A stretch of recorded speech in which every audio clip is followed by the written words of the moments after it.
All Hello, right. everybody. My name is Juby. And I'm Vanessa, and welcome to No No Filters, No Filters, No Fears Fears podcast. podcast. So today's elephant is a level 5. Yes, It's up it's there. it's a heavy topic to talk about. Hello, Sharon. Thank you for joining us. Hi.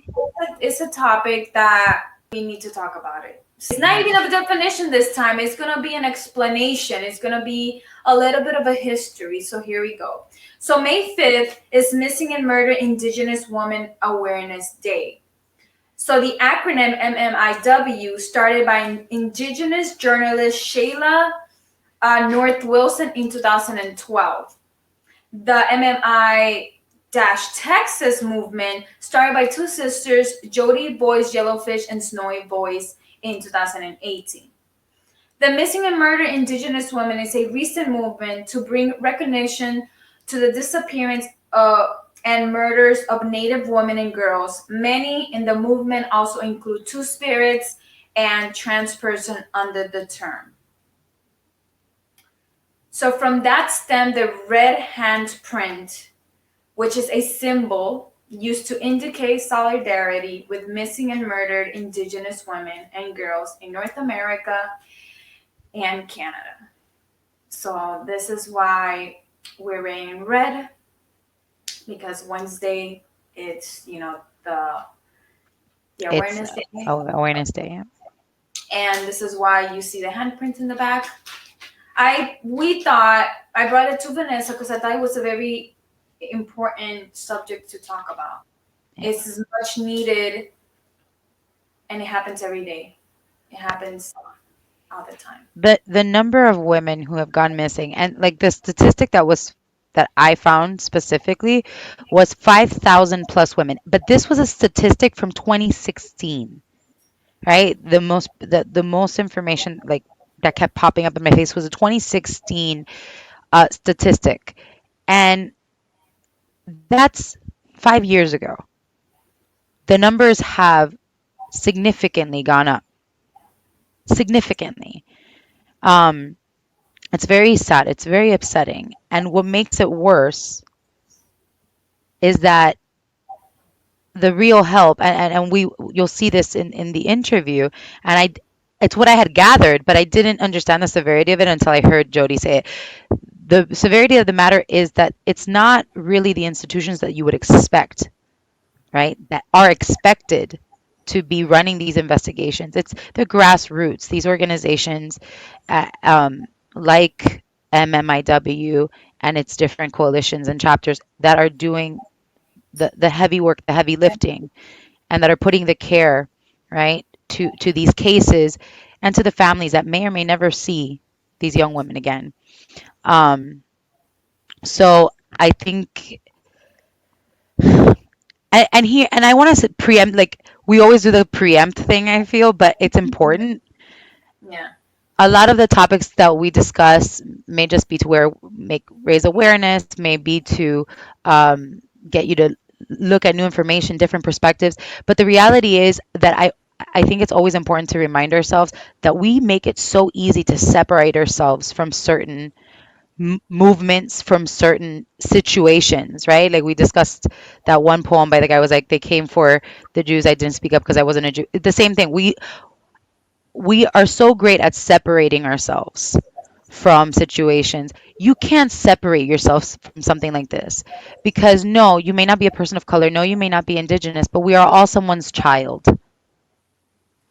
We are all someone's if in some way or another we have a relationship to people. We're someone's friend, right? So And we're so many of us are women or female identifying, and so there is so many ways to connect to what this movement is and means, and the importance of why something must be done. So please approach it with open minds and hearts. Yeah, when I first heard about the movement, was about 2 years ago or three, can't recall now. And when I first saw it, I was like, oh yes, because all of our lands got stolen, And now our sisters are being stolen. The women are being murdered. The girls, the two spirits, anybody under the term, everybody is and nothing's being done about it, because as you were here when Jodi said, like, the jurisdiction when it falls under, like, neither state can take it, or they can't do much about it. And I think that's the problem with why collecting all this data and actually having a name to a face is hard. Yeah.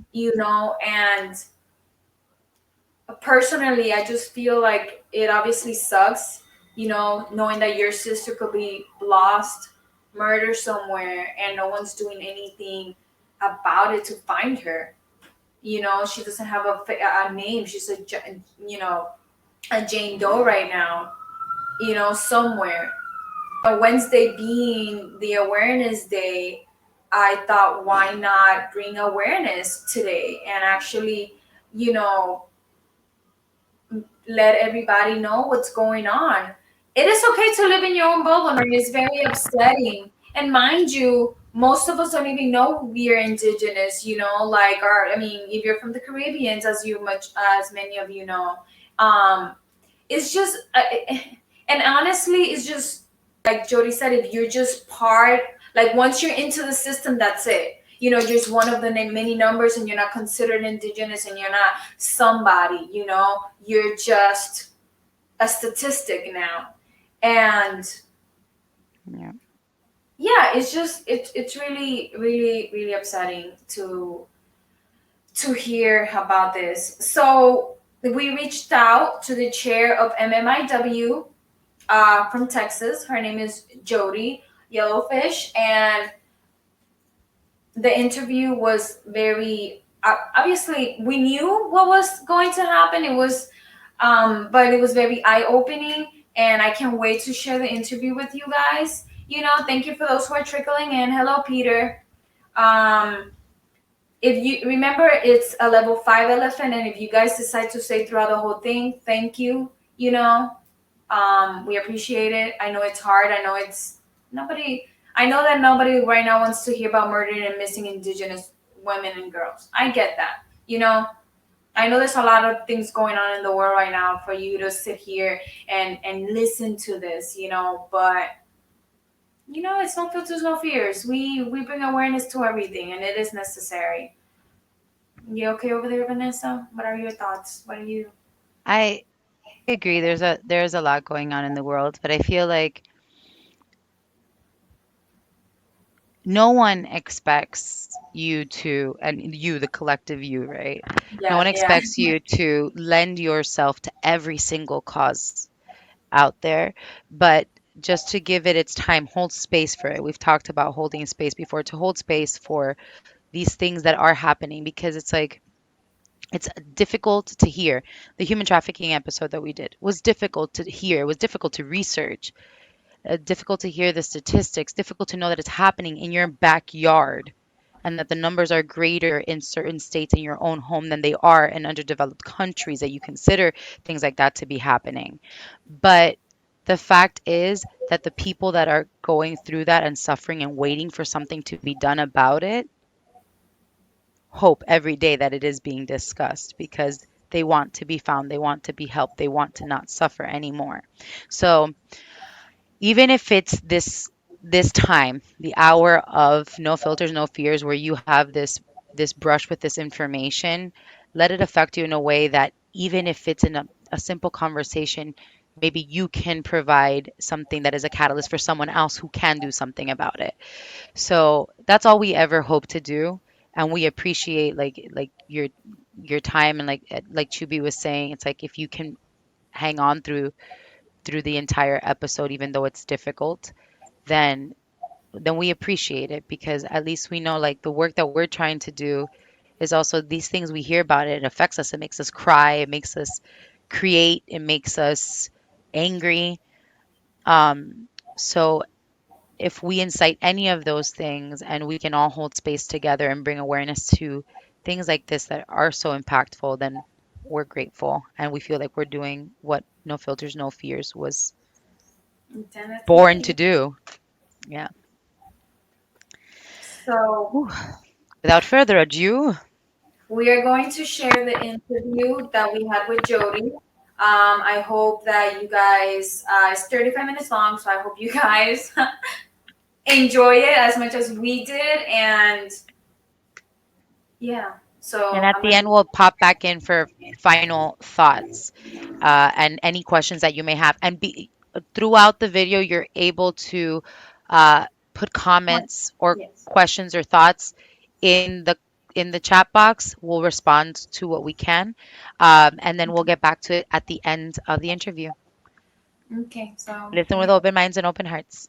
Also, at the So, end of this, we have a very special read of something. I'm totally putting you out there, Truby.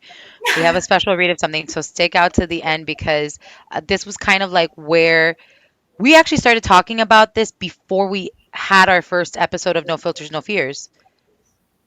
Didn't you reach out? yeah, Wasn't it? yeah, Yeah. this happened in And May of last year. Yeah, yeah, before we before. had our first episode, we were just talking and in the process of figuring out what the episodes were going to be, what we wanted everything to look like. And Chubi called me very upset, like distraught, and explained to me what MMIW was, what was happening, and what it meant. I sadly had never heard that these things were happening. No, this is why reading is essential. I read everything and all, and I dig down, and I don't know. I just find myself in a black hole of something. You And know. like I had heard what they were talking about that day, but I had not understood the gravity of it, right? So you take it as like a one case situation, and they were like, no, no, no, It's no, not no, no, ideal. Hmm. and explained to me the severity of it. And then came back again when we were preparing for season 4 that it happened to coincide with MMIW awareness, and which is on May 5th. So it is the perfect time. I Hello, digress. Delon. Hi, Dulange. Yeah, so here's the interview. We're gonna step up for a few, for yeah, for a few. So have open hearts and open minds, and again, if you have any questions, any comments, the box will be right there. You can message away. Okay. Hello and welcome to the show. This is Jodi, a voice Yellowfish. How are you? Thank Hello. you for joining us. Hello. It is Thank you such a for pleasure having to me. have you. Yes. Yes, indeed. I heard a lot about you, and I never thought of reaching out to you into the last minute. And I was talking to Vanessa, and I was like, can I see if I could talk to this amazing person? So here you are, and thank you for accepting this invite and actually coming on. So yeah. Yeah, no problem. Thank you for having me. And I know like I'm always last minute. I'm always last minute with things. I just doing this work is busy and having a family, you gotta check on all kinds of things all the Oh, time. yeah. No, it's yeah. I heard that you have a lot of like organizations that you have. Like, can you name a few, like that you participate in or a part of? Yeah, so for the longest time I have been an ambassador with American Indian Heritage Day in Texas. And I've been with that organization since like inception, which is like I think going on 8 years now. Oh, wow. Um, and that's kind of how that is how the work I do with MMIW issues started. I did a lot of with that organization. I did a lot of kind of social issues kind of outreach and education. And my sister and I, we just felt it really necessary to do more surrounding Indigenous women's issues. And so we started educating on like the Violence Against Women's Act. My sister, she works, or we used to work for quite a while with domestic violence issues and worked at a women's shelter. And so she was an excellent resource for getting resources out to our community. And that's kind of how it started. We did that, and our community just wanted more. Um, just even talking about resources, you kind of become the resource. So that's definitely what happened. And we ended up getting a lot of want to understand how people can be involved with MMIW. And we ended up having a program with that organization. And, we hit the ground running, and that led to us needing to be our own organization outside of anything and be our own entity. And that's where we're at today. In having MMIW Texas Rematriate, and we just launched that organization as its own thing like a week ago, or not even. It's been really new, but we've been doing the work like nonstop. Wow. Um, I organize with Our City, Our Future with different things like defunding, like defund police, city budget. Um, I also organize with Dallas Truth Racial Healing Transformation, that deals with a lot of um, racial equity issues and racial healing. And yeah, so that's like Yeah, that's that's a my, lot. yeah, those are like my kind of core kind of heart work, my passion stuff right there. You mentioned defund the police, and one of the questions that we have is like, do you think that the work you've done actually, drawn attention of the police and the law enforcement to actually do anything about what's been going on with the missing? Uh, it's I don't know so much if it draws attention to what they can do more, but it definitely has, especially over this past year, because a lot of the grassroots organizations that do MMIW work, and it starts with MMIW, as in with women and femme identifying people and two spirit people and whatnot, but it's all people, all relatives. And um, and that just kind of ups the amount of people, the amount of cases, the amount of work that's needed.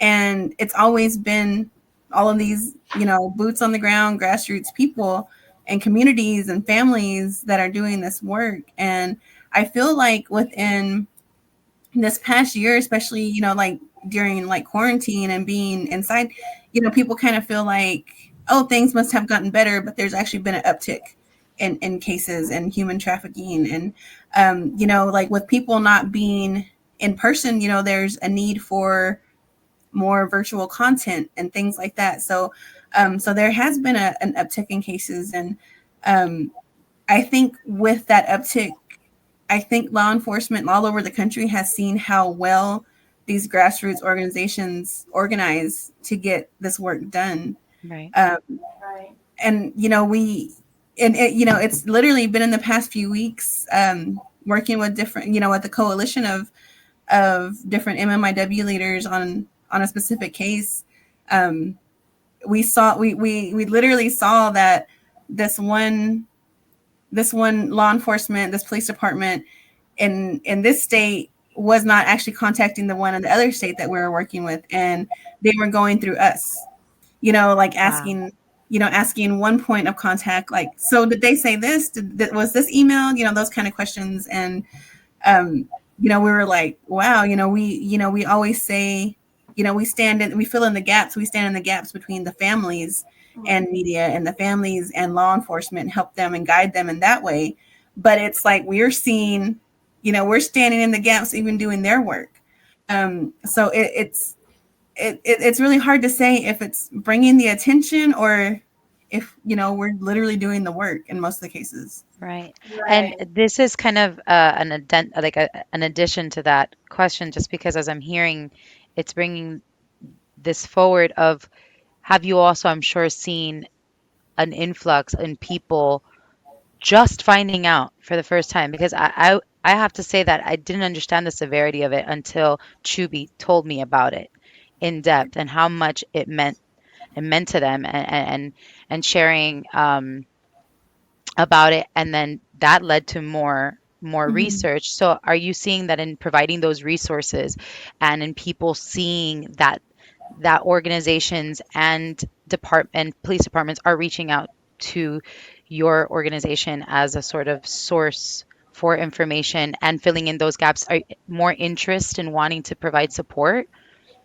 Yeah, so it's you have to kind of look at like how the timeline of this kind of movement work actually started. Like it hasn't been around that long that it's like had a name, you Right. know. And so you know, like even within, you know, with our community here, we're urban natives, you know, we're in Dallas, you know, and there are a lot of tribes represented. We have elders that have literally told us like, this has always happened, we just didn't have a name. Right. So it's like we've had these stories and we never, you know, these stories and the trauma that goes along with that, but we never had the name, you know. And it's like I knew growing up that this happens, you know, like, you know, we just happen to see a lot more of this happen. And, you know, and it's like once it got this name and it was easily identifiable even within our own community, the awareness just kind of very organically just took off. And that's, I mean, I would say within the past like 5 to 6 years, something like that. And then, you know, once because, you know, that name and that movement crisis work started in Canada and just trickled on down. And then we have, you know, we have things like, you know, May 5th for a day of awareness and things like that. And, you know, that's fairly new in that I think that one went through in like 2017. You know, and that's in memory of Hannah Harris. And so it's like the awareness was there, the awareness was going, and then it's like we kind of plateaued with the awareness. And now it's like now we're able to talk beyond the awareness and talk about, you know, like, you know, the really grimy work of helping families, you know, be on the ground and do different things like that. Um, so I think now, um, with the awareness work, like working pretty well, you know, even within non-native communities, I feel like now we're able to ask for more. You know, we're able to ask more of our allies. Like, not only do we want you to know, but now we want you to use your privilege. Now we want you to use your status. You know, oh, you're a professor, or you're on city council, or you know, help us navigate these things, you know, easier. Um, you know, and it always helps with, you know, when you get that awareness, different organizations, you know, they see where they can link in. And I think that's the key now where we're at, is that, you know, we don't have to depend on things like Operation Lady Justice, you know, the national, you know, dealing with the government, things like that, like, because that hasn't come to our aid really. Right. You know, we're still doing this very grassroots on the ground type work. And yeah, I think that's where we're at with that. I have a question. Like, what do you think? Like, I know that the database, you know, to finding information on the missing women and girls are very low. But like, why do you think the reason that the law enforcement or whoever can help don't actually go out and look for these missing women and girls? Like, A lot of that, you know, so, you know, there's even with any kind of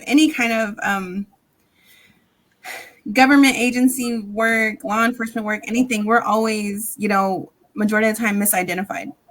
You know, on paperwork, things like that. And once it gets entered anywhere once, it's like you're not American Indian anymore. You know, you're not Native, you're not identified as such.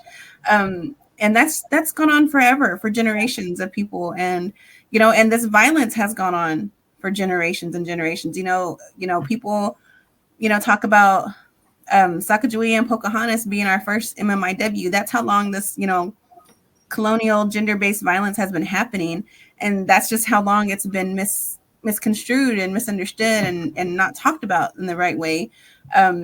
So it's on top of that, we are looking at how communities, they haven't been taught how to manage these kind of things. But as per like law enforcement and things like that, go, you know, working to solve cases, you have to understand that if it's on tribal land, you're dealing with jurisdictions that many, or if not everyone, doesn't deal with. You know, if you're in a city, you're not dealing with jurisdiction who's going to do this. If you're on tribal land, like a reservation, you have to figure out, can tribal PD take care of this? Is it county? Is it FBI? Do we have to call in? And these things are known. You know, people, I mean, it's not by accident that these things happen. You know, if people know that something happens, a tribe will not be able to prosecute a non-native person that can do these horrible crimes like on their land. You know, something can happen and you can head back to the city and be gone before anybody knows who's going to be in charge of that case. So, you know, when you're looking and searching for a person, it usually ends up being, you know, the family and these smaller MMIW groups that do the hard work of figuring out how to locate somebody. Yeah, we saw the numbers and they're astronomical, and it's like, and they're still missing, and that's where it hits, you know, and it's. Yeah. I promise I was not going to cry. It's hard. It is hard. And, you know, I tell people all the time, you know, it's heavy and you have to, you know, it's not just about, you know, wearing red and doing, you know, vigils and things like that. We have to like really find the right balance for ourselves to continue to do the work. It's a struggle. How do And you keep? Oh, you no, no, no, wanna? no, no, no, no. You're probably gonna ask exactly the same thing I am. I was gonna ask, how do you keep? I don't even know, like your hopes. Like, how do you keep going, basically, It every was day? along those lines, especially because I'm sure you're a direct contact to a lot of the families and how difficult it has to be emotionally. Yeah, so it's, you know, like with our group specifically, um, we don't have a lot of cases like we work with directly, but we have like myself and the vice chair for our group. You know, we work in coalition with different with a lot of MMIW leaders in Oklahoma, and you know we have connections with neighboring states. You know, like New Mexico, Arizona. That way, we try to keep those connections because Texas is such a big state.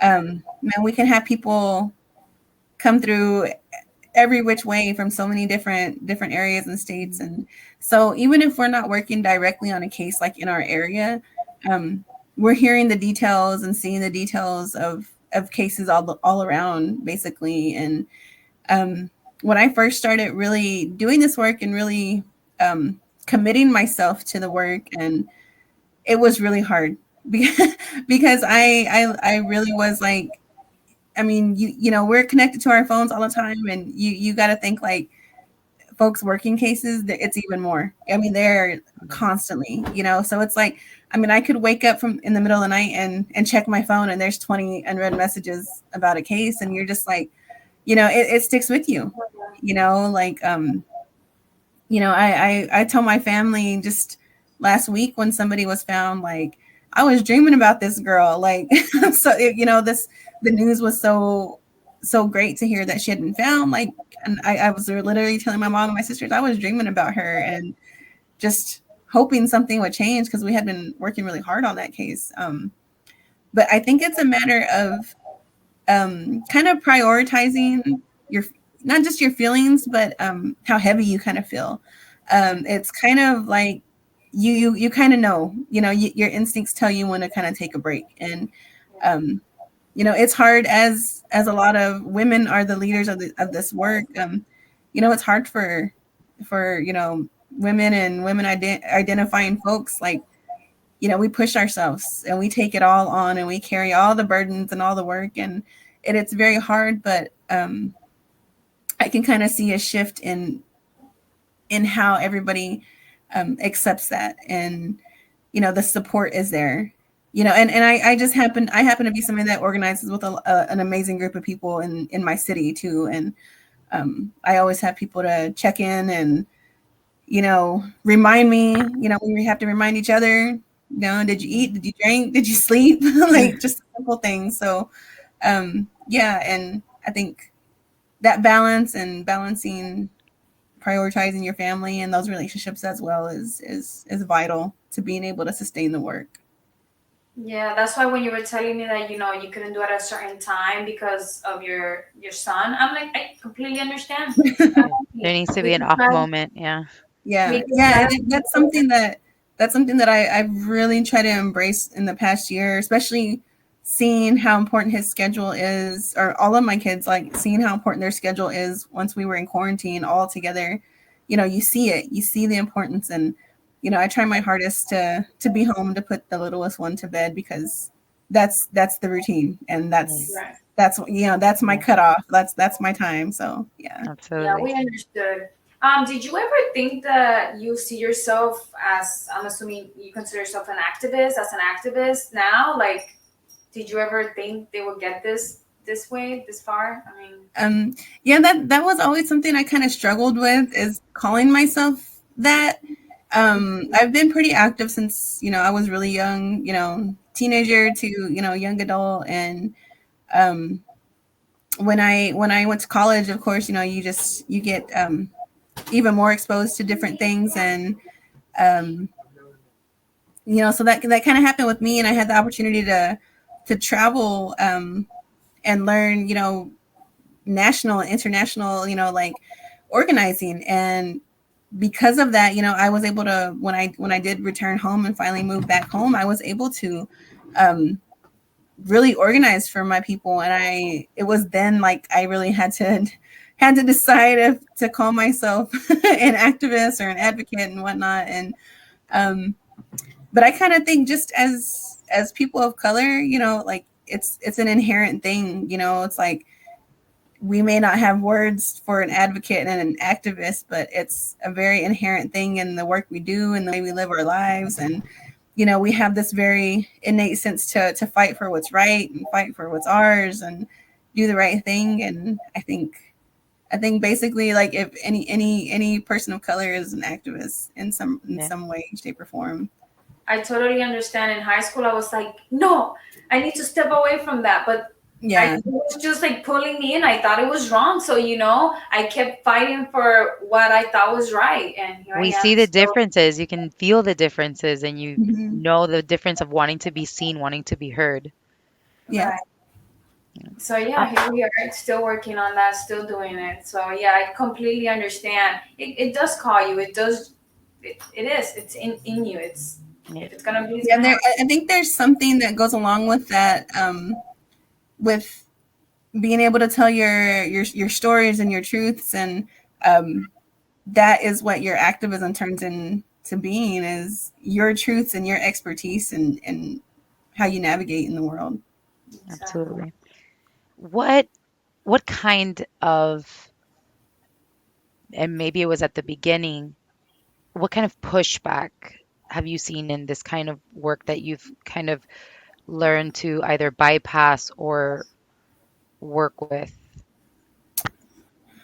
um, well, I think with just being a woman in general, you have to deal with fragile and toxic masculinity all the time.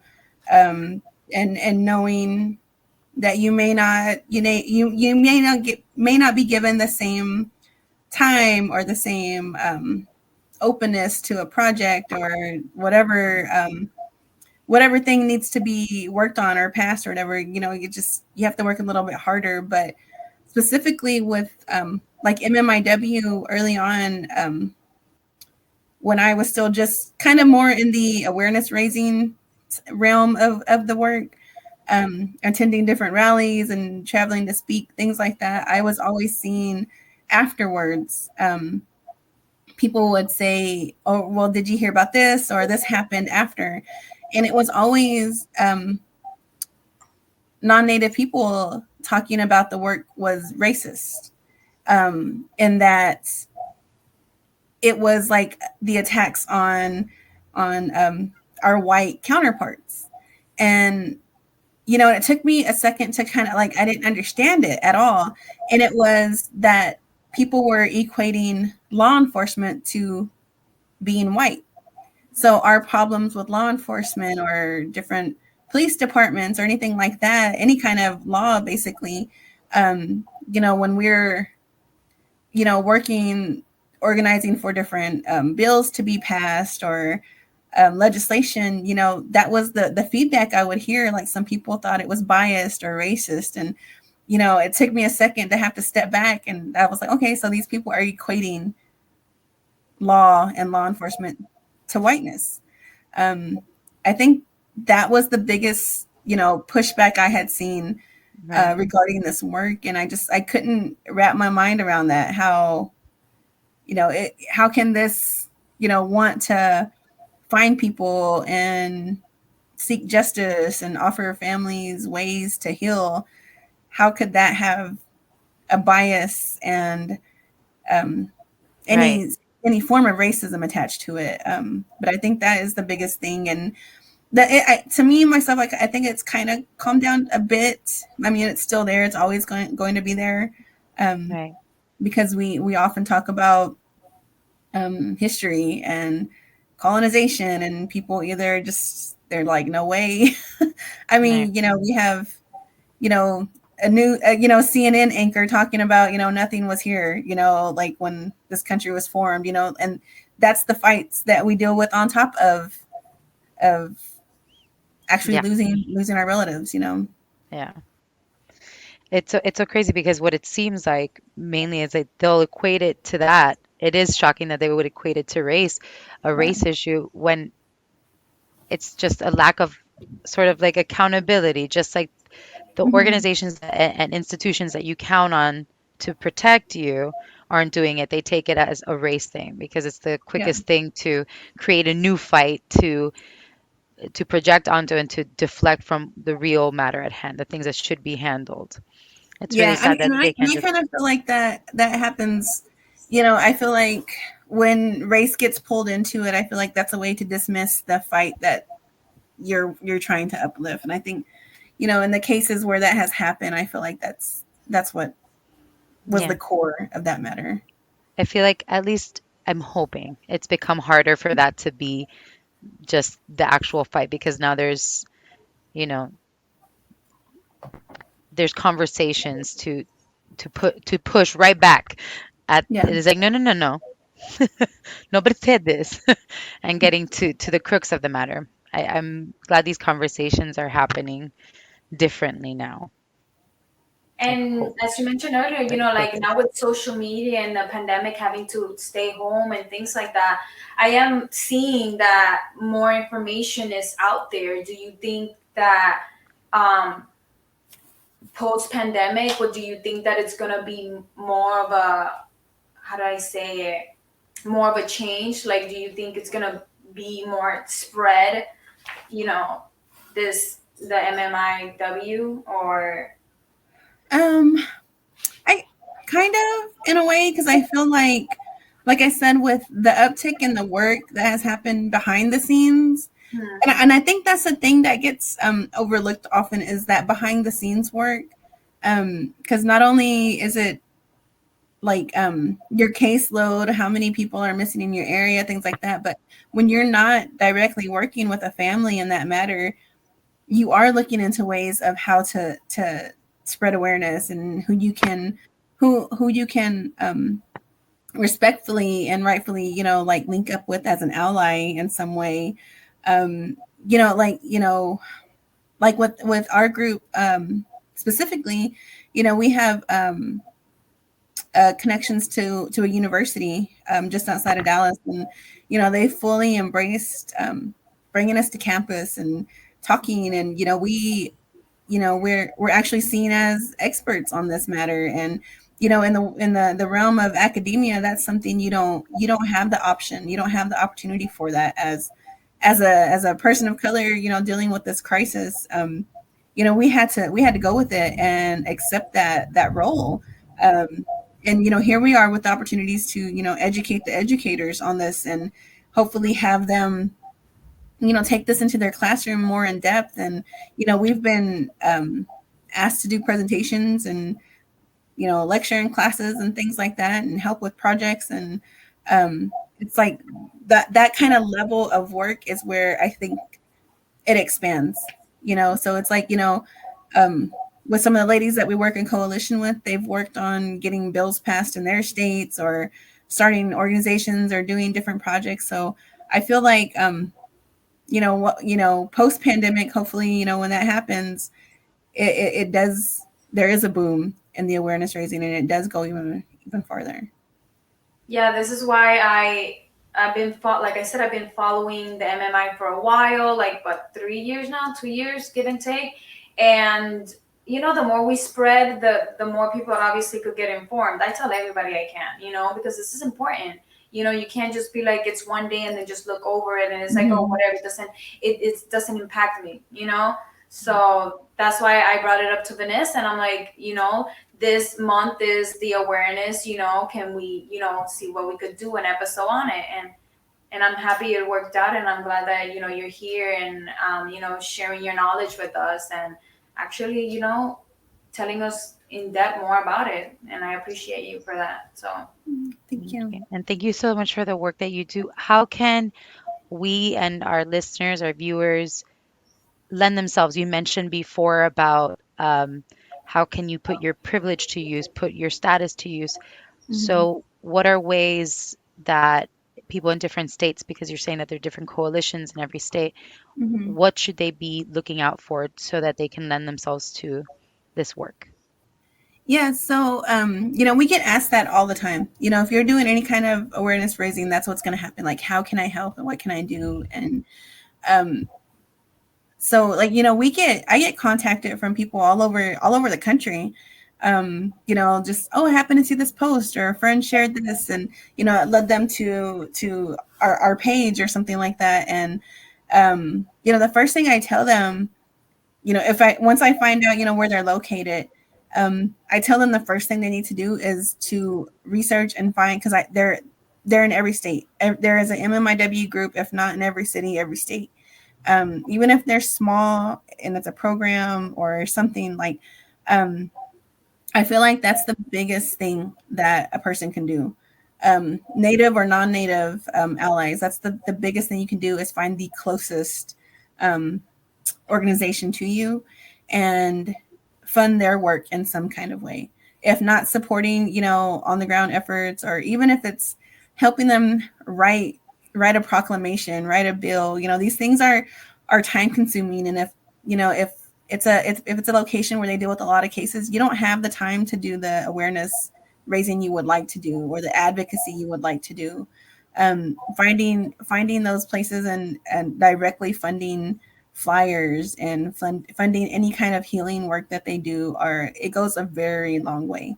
Um, but also, I mean, working with these groups and identifying their needs, you have to do this stuff in a respectful way. And maybe they don't want somebody they don't know within their core circle or their core group that does this work, but they need help writing a proclamation, writing a bill, um, finding those links to city council or the law enforcement, the local police departments, things like that. Those things can go a very long way. Any links to media, local news stations, those links are incredibly important when there is a case and people in groups struggle with figuring out what's the best way to do this. You can always do the news desk, but if you have an N in a news department, that changes everything for a case. Um, so it's like those things, and it is sad to say, but if your privilege can open doors that maybe get shut on us more often than not for yourself. So it's like, yeah, we do ask you to kind of learn about your place in this work, and um, help us uplift that relationship, that connection. It's all about mutual respect and respecting protocol and things as well. okay, yeah, I'm gonna. Do you have actual any links off of the top of your head that we could actually put on the chat so we could like send it to them, or anything that you could share? Yeah, I mean, with our page, like I said, we just launched our new page, MMIW Texas Rematriate. We're on Facebook right now, and hope to be on Instagram and Twitter in the next within the next month, all platforms, and to really just get all of our work out there. But I mean, there are tons. I mean, I can I can send those as well, and I always forget to do that. Like when I do any kind of interviews and work, I was like those things just kind of, No, I yeah, know them, and I can contact these people, and it just like slips my mind all the time. I found a ton of links and stuff, so I'm also gonna share all the findings that I have, and I will share your Facebook page so everybody could, whoever's interested, of course, because you can't, force anybody, but whoever's interested, will put their your link so they could click on it and go to Facebook. So I appreciate you so much. Thank you for joining us and opening, everybody's eyes on this, and just talking about it.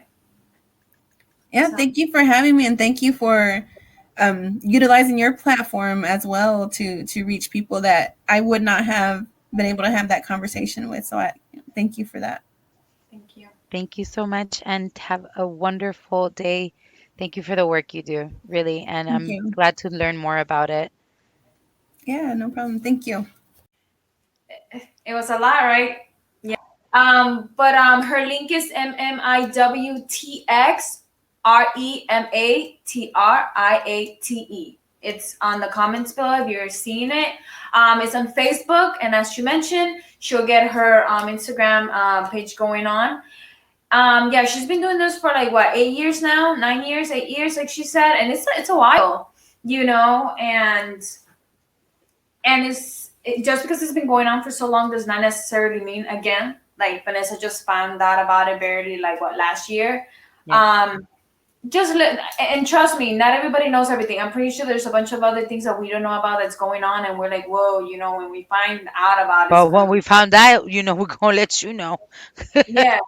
For sure.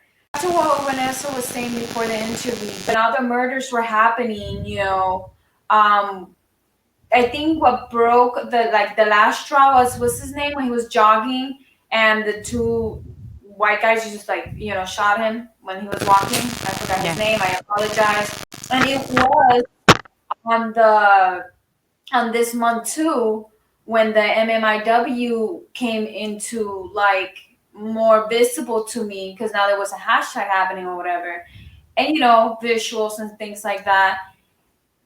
And I did call Vanessa crying my eyes out. Like, I'm an empath, so everybody knows that I feel very deeply, and it was just very upsetting that you could just kill somebody and just, okay, goodbye, go on with your life, like you just didn't murder, a human being, like someone's life you just took, and it's okay by you, and it was upsetting. Obviously it wasn't to be taken lightly regardless, but the fact that it's happening right now, we speak, somebody's getting murdered. I don't know how people can live with themselves just in their own bubble, but to each their own, right? I was looking later on, we're going to have like two statistics that I'm going to read, but I'm reading this one particular article that we can also share with y'all later. And what it mentions is that there's no way to gauge, and you brought this up in the interview as well. So it's like, yes, to each his own, but at what point do you stop existing outside? Do you start existing outside of your own bubble? Because eventually your bubble's going to get popped. Right. You know what I'm saying? We are all connected in one way or another, and nothing is so far outside of ourselves that we shouldn't be able to connect or sympathize with those losses. And it's easy to feel maybe deflated or like you can't do anything.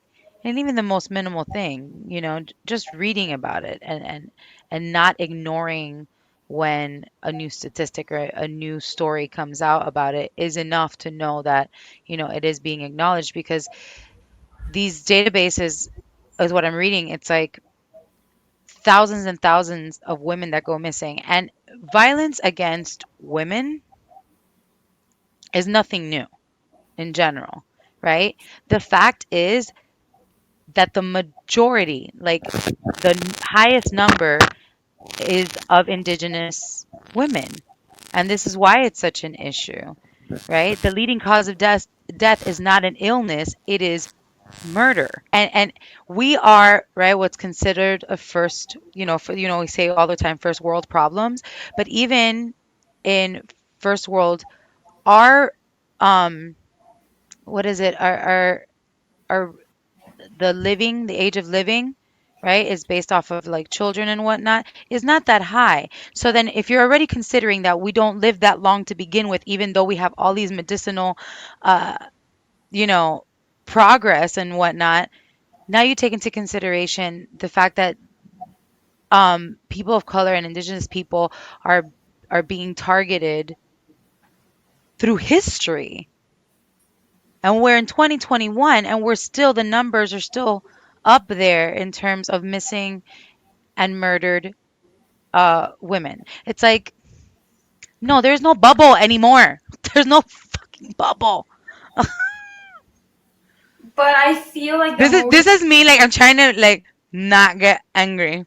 I'm not angry. I'm not gonna be angry because it's sad and it makes you angry and I would love to be and we're trying to be as understanding. Like Chubi and I try every episode to be as understanding as possible that everybody has their own way of approaching things and I still respect that. But where do you draw the line and not even acknowledging? You do not have to drown yourself in sad, horrible news 24/7. I agree with that. But to be ignorant, to choose ignorance in this day and age is to choose complacency and to be complicit, right. whether you're doing something or not. I'm not saying throw money at it. I'm not saying get involved if it's not something that you can do. But reading an article, acknowledging it, sharing, hey, I found this article, whatever, put anything is a way of knowing that you acknowledge that you gave it the time it deserved because it was a life lost. It was a life, I don't know. I don't know anymore. I've been lately less tolerant of those kinds of things because it's just so much of it going on and there's no need anymore. Yeah, I mean, obviously we are as understanding as we can be, but again, I feel like if you're not part of the solution, you are part of the problem. And if you feel attacked in any way, if you feel like it's a personal attack if you're watching this, then Question why that is. Question why you feel that way. and again, right, like Vanessa said, you don't have to drown yourself in this 24/7. We're not asking that. But acknowledge the fact that there's a problem and you can be the solution. You can help in the smallest way, like sharing information. You're always on social media sharing the stupidest dumb thing. Why don't you and that's fine. Why? Because that brings you at that moment the peace and disconnection. I understand that. But take that 1 second also to share something of value that could help somebody, that you don't even know not, but you could change someone's life by some form of information, I mean, some. I just feel like there's also that's such a weird phrase to use, so I don't want to use I was going to say pecking order, but that's not what it is, but it's also like an acknowledgement of I'm a big believer that yes, you can't like live in the past and all that, but there's certain things of our past that we need to acknowledge in order to enact change and also out of respect for what has been that has in the past been ignored, right? And So if you go in deeper to this, and like I said, you do not need to be a person of color or indigenous, and Jody said it as well, in order to be able to connect to this movement. You know, you don't. But at the same time, if you go deeper into it and out of respect of, you know, the land that we are able to live in. Okay, I'm just going. I'm right, I'm I'm a big general about this. The land that we're able to live in, that was not like, hey, can we stay here with you guys? That's not how it went down, right, right? So to see that still we allow so much taking to continue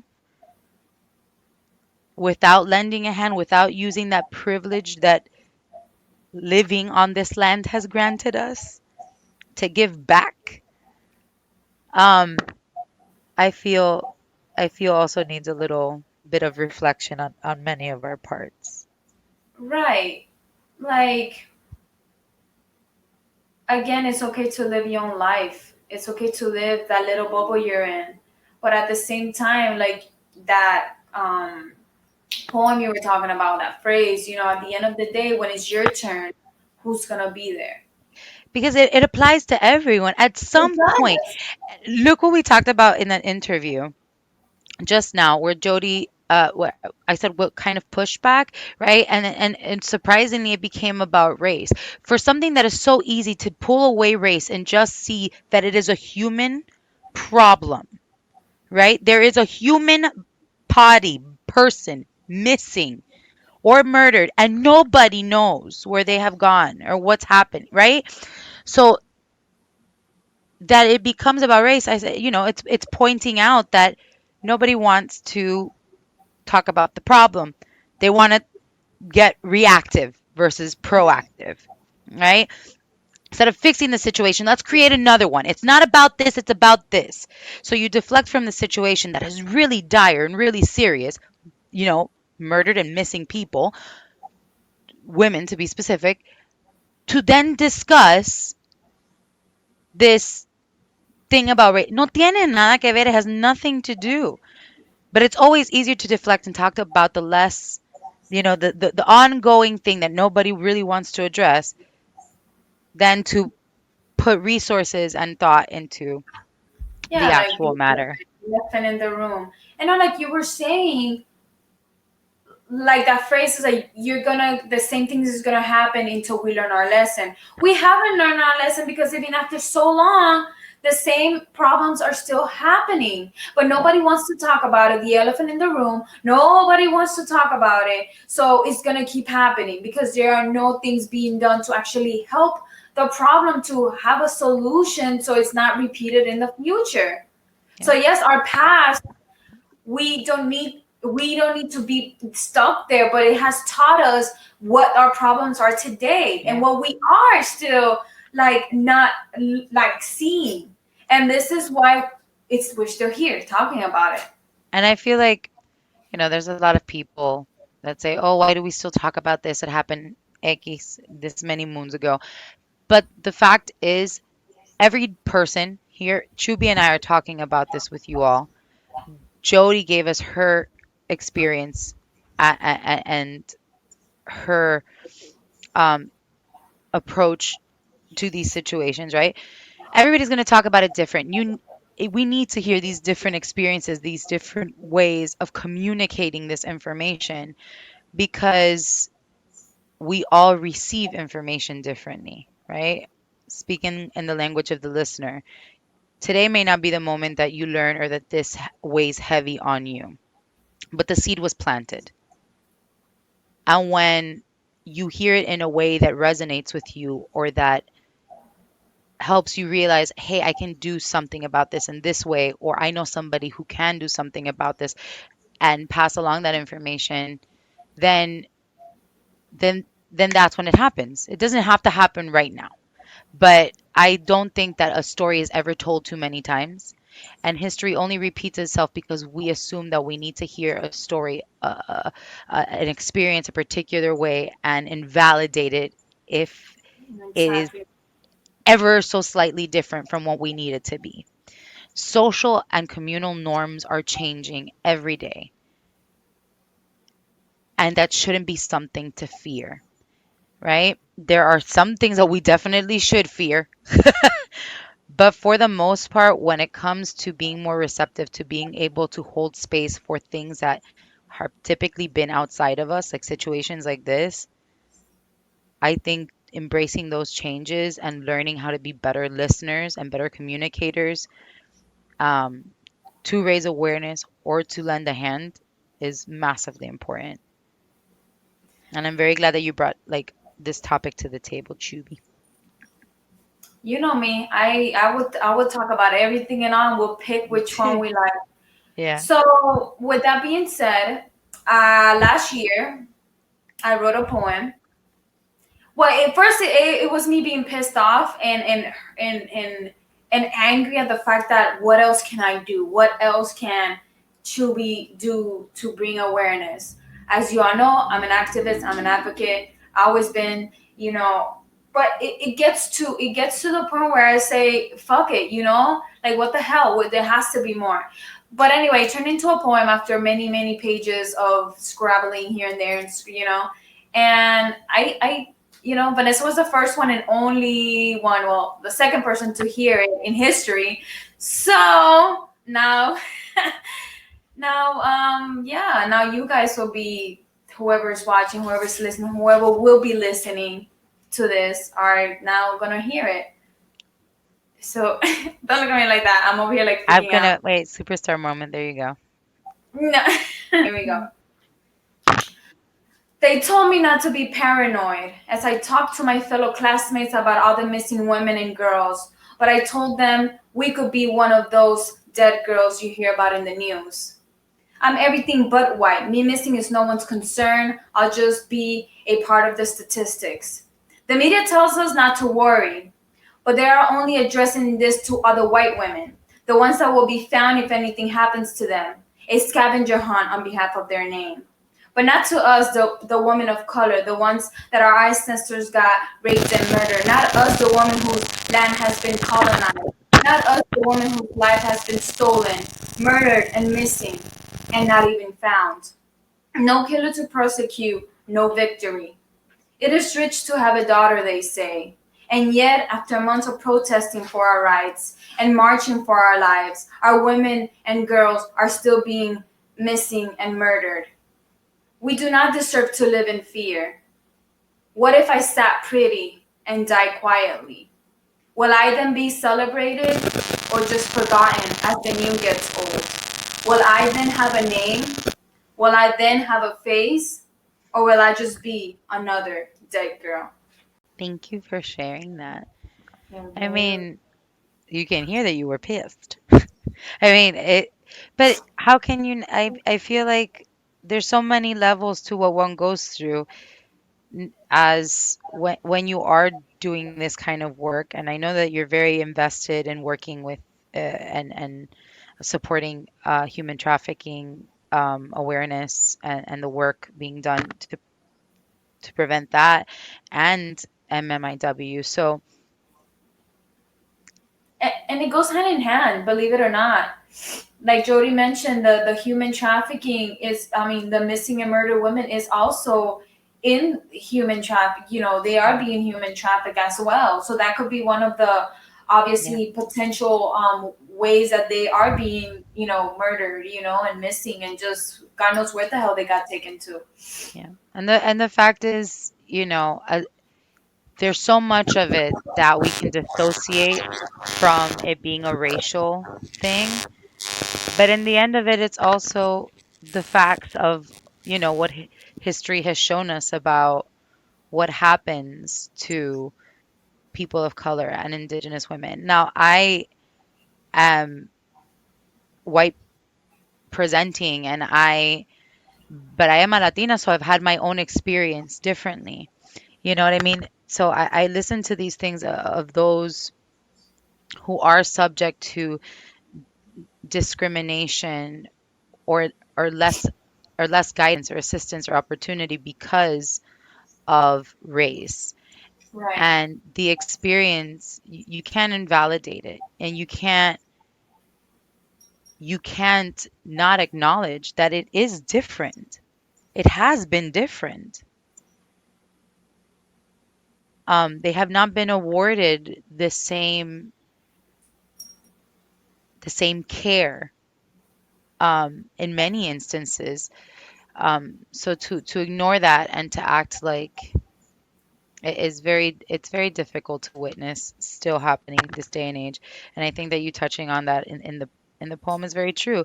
And the fact that you say it could be one of us. There's all this girl power talk and yes, queen, but we're very quick to forget that we are one in that sense and that it could be one of us, you know? Yeah, So, exactly. and like If Jody said, it's not solely women. It affects the trans community and two spirit. So it's like why do we exclude ourselves, right? right. It's not so far away from something that could occur. It's not, and it's like what gets me the most annoyed or angry, you could say, is how easily somebody can dismiss this because it has nothing to do with them. Yeah. But Uh, I'm gonna do the I'm only gonna read one just because we'll be posting a couple of these statistics because they're easier to see. yeah, And it'll be put up on the video. Um, I'm going to read this. So, like I said, the biggest statistic that we have known is from 2016. Crazy pants. Crazy pants. 5,712, the number of known incidents of missing and murdered Native American and Alaskan Native women of 2016. 2016. Only of those, remember the number is 5,000. Of those, only 116 cases were logged into the Department of Justice database. that's insane. 5,000 plus. Let's nearly 6,000. And this is back 5 years ago. Only 116 were logged cases. And I'm really glad that Jody touched on in the interview the fact that jurisdiction plays so much into it. And it's a very difficult thing because, it is so difficult because the reservations have their own laws and their own things, and then you have the jurisdiction of the state itself. And but I feel like when it comes to these kinds of situations, if people are reaching out for help or there is a need for help, it should be available. But then again, jurisdiction and Right. the rules and the laws and the culture all come into play. 67%. That is the number of cases between 2005 and 2009 that U.S. attorneys declined to prosecute of Native community matters involving sexual abuse. When It's I more than when I half the cases. when I read that, I was like, "Are you serious?" Meaning that they won't go through with it because it deals with sexual abuse. So the perpetrator is like running loose somewhere. Yeah. 96% on some reservations, this is the number of sexual violence against Native women committed by non natives, right? So I heard it said, and I will not say who, but it came to my ears that so many of these things happen within the reserve amongst their own people. Um, this is a fact of any community, it can happen. But to say that these numbers occur only within, Native American communities, indigenous communities, is absurd and it is offensive and it is ignorant because so many of the cases occur with non natives.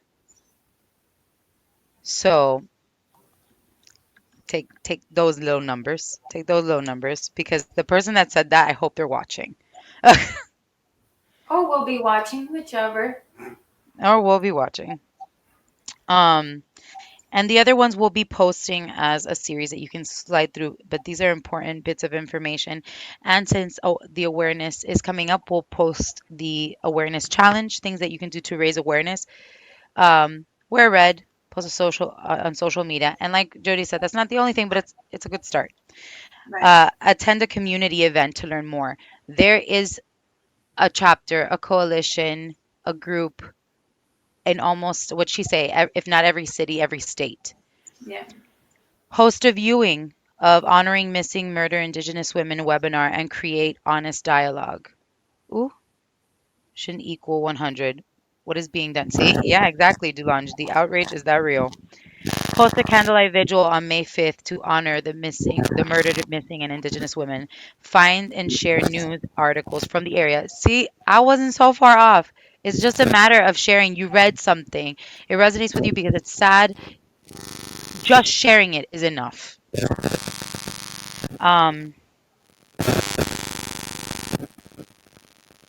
this is horrific. This is horrific. These are some extra facts. 34% of Native American and Alaskan Native women will be raped in their lifetime.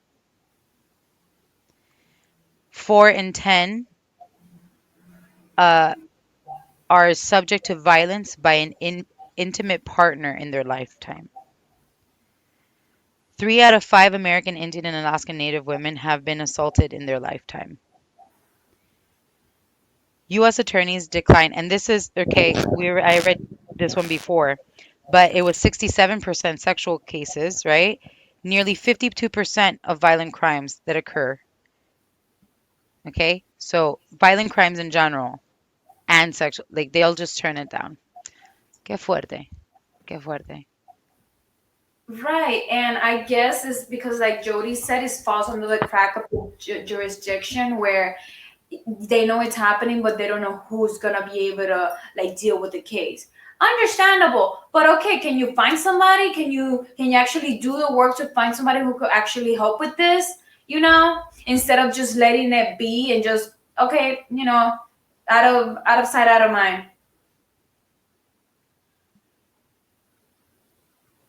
Yep. So, guys, we just encourage you to read, share, like with Vanessa, the points that you could actually do to help. I mean, if you care, right? If you have an ounce of empathy for something other than yourself, we encourage you to. And that was I'm anything. sorry. I'm sorry, but it is a no filters, no fears, and people who know me personally, hey, Yeah, but we are coming from a place of love and concern and caring. We are, how it's being said, that's a different story.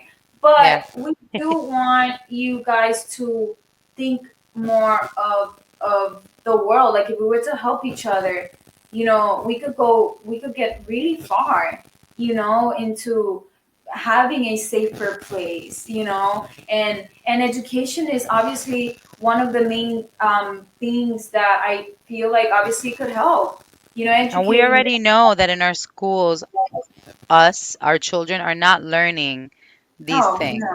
These things are not in books, so it's up to us to share this extra exactly. information That's the type of and make it education we're common talking about. knowledge so that it doesn't repeat. The cycle Right. breaks at some point. So by education, I mean just us going out and looking for all this information. You have a platform, you have a social media, use it for something greater than yourself. And no, we're not telling you all to go be activists and advocates, and but one little share of something can go a long way. And whoever stayed through the entire show, thank you for watching. For those who participated, thank you for watching. To whoever got to hear the poem, it will be posted again on Wednesday. But thank you. Guys, for watching. Stay fearless.